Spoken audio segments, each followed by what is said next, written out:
नमस्कार, सत्यदर्शन न्यूज मध्ये आपले स्वागत आहे. मी पायल शहा. एक नजर टाकूया आजच्या ठळक घडामोडीवर.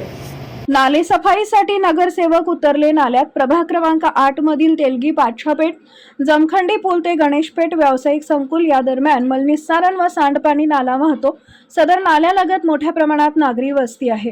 नाल्यात दुतर्फा वाढलेली झाडे झुडपे, काही ठिकाणी अरुंद झालेला नाला तसेच रहदारीसाठी उभारलेले छोटे सेतू यामुळे सर्वत्र जेसीबीद्वारे नाले सफाई करणं शक्य नसल्याची गंभीर समस्या निदर्शनास आली आहे. नगरसेवक प्रवीण दर्गो पाटील यांनी प्रत्यक्ष नाल्यात उतरून पाहणी केली असता ही बाब स्पष्ट झाली. त्यांनी संबंधित अधिकाऱ्यांना परिस्थितीची जाणीव करून देत मनुष्यबळ व लहान यंत्रांच्या सहाय्यानं नाले सफाई करण्याच्या सूचना दिल्या. याबाबत अवेक्षक इम्तियाज नदा यांना नाला परिसरात प्रत्यक्ष भेटून मक्तेदारामार्फत तात्काळ कारवाई करण्याचे निर्देश देण्यात आले.